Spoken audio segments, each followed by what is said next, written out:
இப்போ ஹஜரத்தை பற்றி நான் கொஞ்சம் சொல்லிக்கிறேன். ஹஜரத்தை பற்றி நிறைய பேர் சொல்லிட்டாங்க. இருந்தாலும் நான் கொஞ்சம் சொல்கிறேன். ஹஜரத்து ரொம்ப வறுமையான, அதாவது நல்ல குடும்பத்தில் பிறந்தா. நல்ல குடும்பம்னு சொன்னால் நல்ல செழுமையான குடும்பத்தில் தான் பிறந்தா. என்ன செழுமையை வச்சுக்கிட்டு அப்படியே இருந்ததுனால வறுமையாயிடுச்சு. செழுமையை காப்பாற்றணும், இல்லை டெவலப் பண்ணணும். அது ரெண்டும் செய்யலை. அப்புறம் என்ன செய்யும், செழுமை என்ன செய்யும், அப்படியே கொஞ்சம் கொஞ்சமாக குறைஞ்சி கட்டருமாயிடுச்சு. அது ஒன்று. அதனால் இருக்கும்போது கொஞ்சம் வறுமையான சூழல். ஹஜரத்து சில பேர் கேட்குறாங்க, என்ன படிச்சிருக்கிறா அப்படின்ட்டு. ஏன்னா அவருடைய நாலேஜ், இங்கிலீஷ் நாலேஜ் வந்து அந்தளவுக்கு இருந்துச்சு. ரொம்ப வாஸ்ட்டு நாலேஜ். ப்ரொஃபஸர்ஸை திணறாங்க அவருடைய வேர்டிங்ஸ் எல்லாம். ஆனால் படித்தது என்னென்னா, ஆக்சுவலி படித்தது 3ஆம் கிளாஸோ 8ஆம் கிளாஸோ 5ஆம் கிளாஸோ தான். இந்த மியாதூரில் இருக்கிற கவர்மெண்ட்டு நகராட்சி பள்ளியில் தான் படித்த பிறகு அவருடைய வாப்சி தான் கல்வியில் ஆர்வம் உண்டா. வாப்பா படிக்கலை. ஆனால் கல்வியில் ஆர்வம் உண்டா கொண்டு மதரசாவில் ஜமாலியாவில் சேர்த்தா. ஜமாலியாவில் படிச்சுட்டு அப்புறம் வந்து அங்கே 3 வருஷமாக என்னன்னு தெரியல. அப்புறம் தான் பாக்கியத்தில் போய் சேர்ந்தது.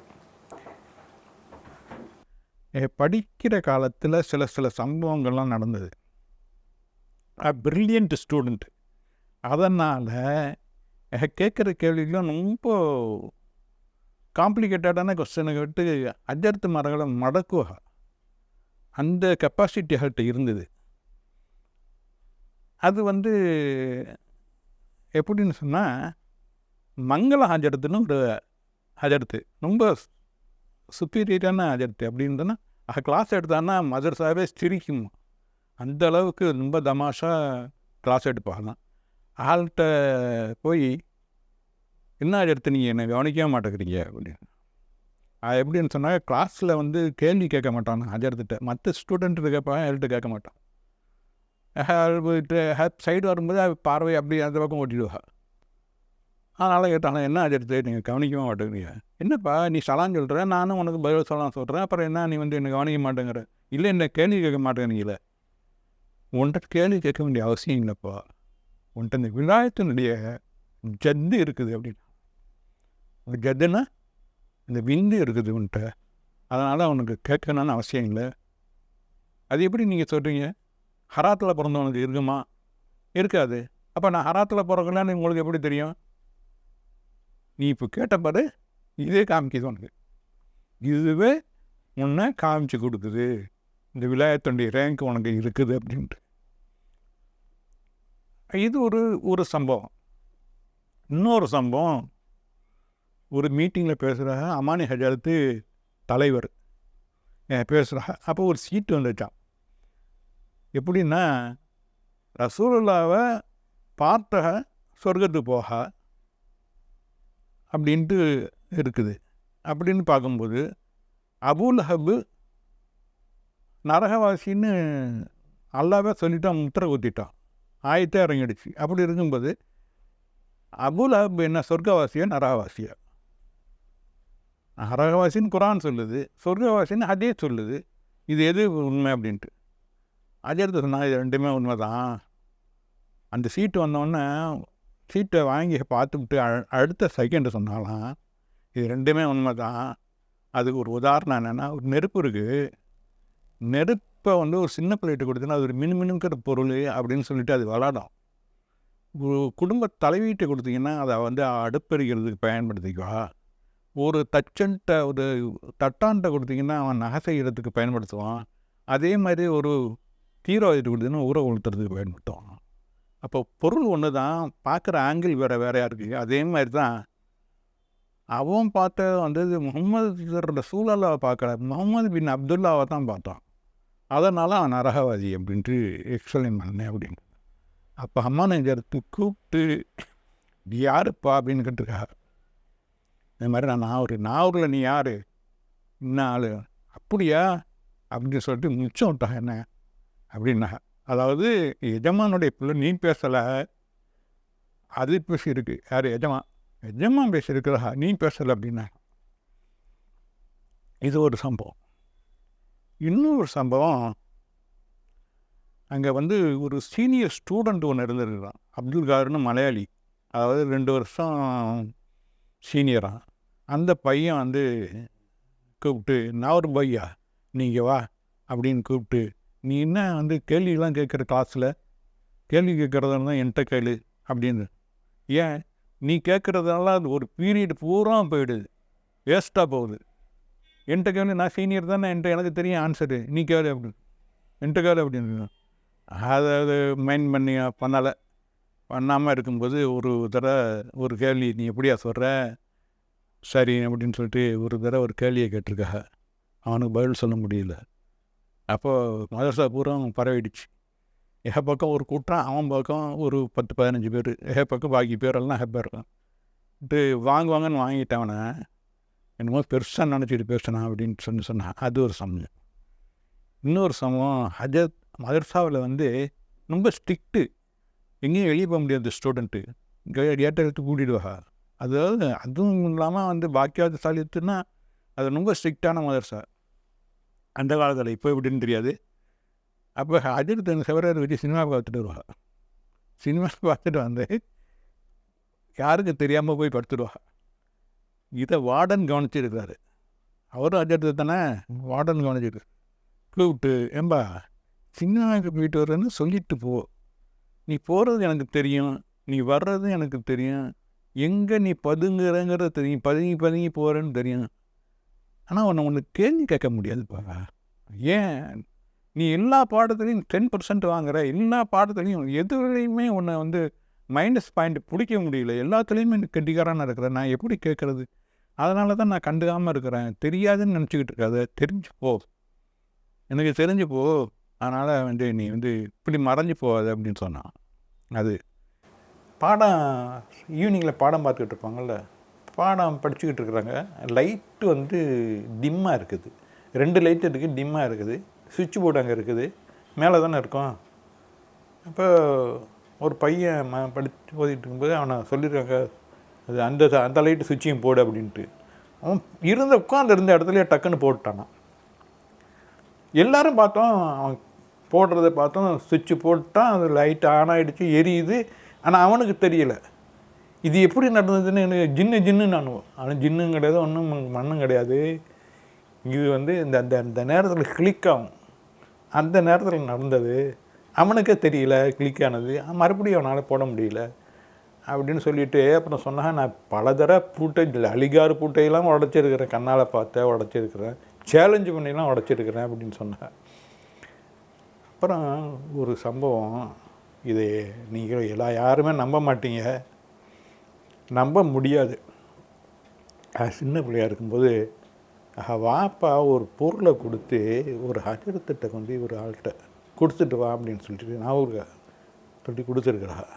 சின்ன பிள்ளையாக இருக்கும்போது, அதாவது சின்ன பிள்ளைன்னா 4-5 வயசு இருக்குன்னு நினைக்கிறேன். ஹஜரத்தை தான் சொன்னாங்க இதை. இப்போ கொண்டு கொடுக்கும்போது வீடு பூட்டியிருக்கேன், அறை பூட்டியிருக்கேன், சாத்திருக்குதான். சாத்திருக்கேன்னா தட்டி பார்த்துருக்கிறா, ஒன்றும் தெரியல.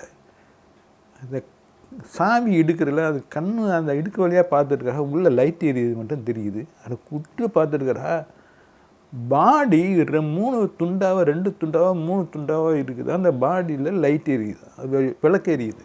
லைட்டுன்னு சொன்னால் அந்த எலக்ட்ரிக் லைட்டை அகல் விளக்கு, அது எரியுதான். பயந்து சின்ன பிள்ளையில அதுக்கு பயந்து அப்படியே வந்து வாப்பாட்ட சொன்னாங்களாம், இந்த மாதிரி பார்த்தா வாப்பான்ட்டு. ஏன்டா போய் பார்த்த, பேசாமல் வந்திருக்க வேண்டியது தானே அப்படின்னா. இது வந்து தியானத்துடைய ரேங்கில் இது ஒன்று.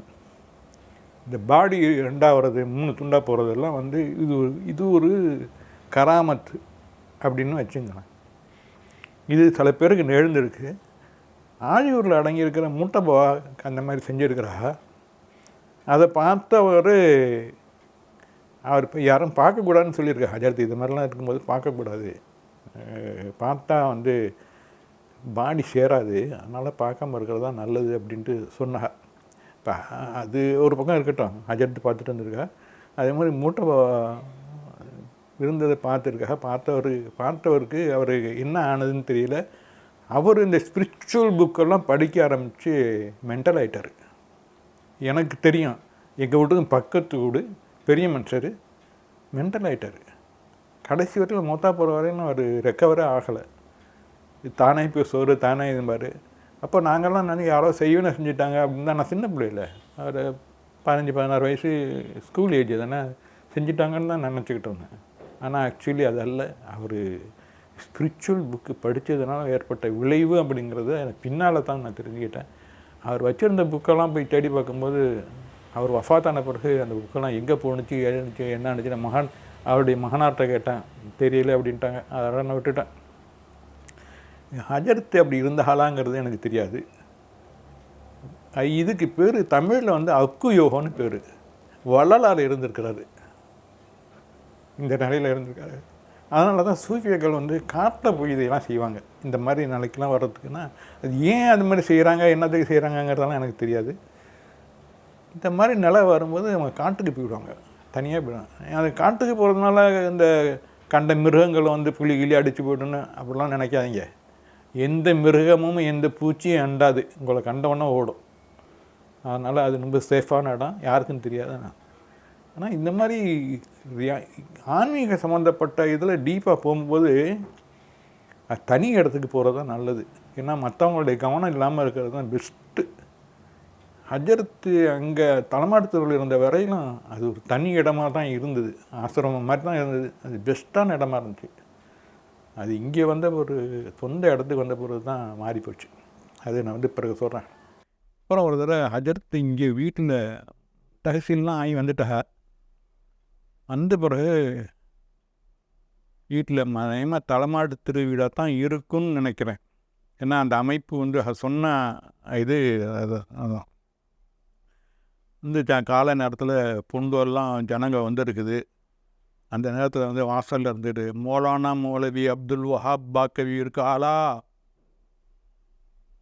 இருக்கா வாங்க, அந்த உள்ளே வந்தோன்னே போய் கோருங்க அப்படின்ட்டு ரூம் காமிச்சு பக்கத்தில் ஒரு ரூம் இருக்கும், அதில் போய் வந்துருக்கா. பொண்டு எல்லாம் சொல்லிட்டு தண்ணி வதிலாம் பார்த்துவிட்டு அந்த கையில் சிகரெட்டு ஃபில்டரோட விழுந்த இது சிகரெட்டை பற்ற வச்சுக்கிட்டு போயிருக்கா. யார் நீங்கள்? நவாஸ் சாப், நீ எனக்கு என்ன தெரியல உனக்கு? நவாஸ் சாப்னு நவாஸ் சாப்னு அழைக்கிறது யாருன்னா அப்துல் வஹாப் பட்டேல் அப்துல் வஹாப் பாக்கவின்னு ஒரு ஹஜரத் இருந்தாங்க. பட்டேல் அப்துல் வஹாப்னு பேர் எனக்கு. அதான் கூப்பிடுவாராம். நவாஸ் சாப்பிட்ணுன்னா அப்போ தான் அதுக்கு ஸ்ட்ரைக் ஆகிருக்குது. ஹஜரத்துன்னு அப்படி அந்த சிகரெட்டு எல்லாமே ஒரு வீசுனா எது எங்கே போய் விழுந்துச்சுன்னு தெரியல. ஹஜரத்து நீங்களா?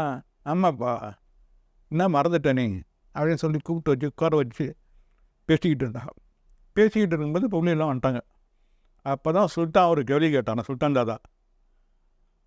ஹஜரத்து நீங்கள் சொல்கிறீங்க சின்ன பிள்ளைங்கன்னா பயத்து வாங்கக்கூடாதுன்னு சொல்கிறாங்களே, அது சரிதானா அப்படின்ட்டு. ஹஜரத்து வந்து அதுக்கு விளக்கம் கொடுத்தான்னு நிறையா விளக்கம் கொடுத்தாரு. ஏதோ உதாரணம்லாம் கொடுத்து, அதெல்லாம் அப்படி இல்லைப்பா, இங்கே வா, நோயாளி இருக்கிறான், மருந்து கொடுக்குறோம், மாத்திரை கொடுக்குறோம். இப்போ பெரிய மனுஷருக்குன்னா ஒரு 2 மாத்திரை கொடுப்போம் இல்லையா? சின்ன பிள்ளைங்களுக்கு பாதியாக புட்டு கொடுப்போம்னா ஒரு மாத்திரையை பாதியாக காவாசி புட்டு கொடுப்போம்ல, அது மாதிரி தான் சின்ன பிள்ளைகளுக்கு கொஞ்சமாக கொடுக்கணும். பெரிய ஆள் போனால் அது கொஞ்சம் டீட்டெயிலாக வரணும். இதுதான் ஒன்றும் இல்லை, படிச்சுக்கணும்னு படிக்கலாம், அதெல்லாம் தடையெல்லாம் கிடையாது அப்படின்னாலும் சொல்லிவிட்டு சொன்னாலாம். ஏன்டா இப்படி இந்த மாதிரி இன்னும் பேசிக்கிட்டு இருக்கிற, கொடன்னு பேசுகிற, பேச்சை குறை, இன்னும் மறுசால பேசுகிற மாதிரி தான் பேசிக்கிட்டு இருக்கிற அப்படின்னு சொல்லிட்டு சொன்னால் எடுத்து நான் எவ்வளோ சொன்னேன் சாப்பிட்டு போங்கன்ட்டு, இல்லை வேணாம் இன்னொரு நாளைக்கு வரேன் அப்படின்னு சொல்லிட்டு போயிட்டாங்க. போய் ஒரு லெட்ரு போட்டிருந்தாங்க. உன்னை சுற்றி இருக்கிற அஸ்ஹாபுல் சாலிஹீன், அஸ்ஹாபுல் அவுலாதில் சாலிஹீன்களுக்கு என் சலாத்தை சொல்லு அப்படின்ட்டு அரபியில் எழுதியிருந்தாங்களாம். அதாவது உன்னை சுற்றி இருக்கிற சாலிகான பிள்ளைகளுக்கு என் சலாத்தை சொல்லு அப்படின்னு எழுதியிருந்தேன். அந்த தபால் கார்டில் தான் எழுதியிருந்தேன், நான் ரொம்ப நாள் வச்சுருந்தேன். இப்போ எந்த அளவுக்கு எங்களுடைய முஹப்பத்தும் எங்களுடைய ஆட்டிடியூடும் இருந்திருக்குங்கிறத பார்த்துக்கணும். மசாலா இருக்கிற காலத்தில் நிறைய விஷயங்களை தெரிஞ்சு வச்சுருக்கிறேன். அதெல்லாம் இன்னும் டீட்டெயில்ஸாக பண்ணாக்க இன்னும் நேரமாகும். அதனால் இதோட அதை நிறுத்திக்கிறேன்.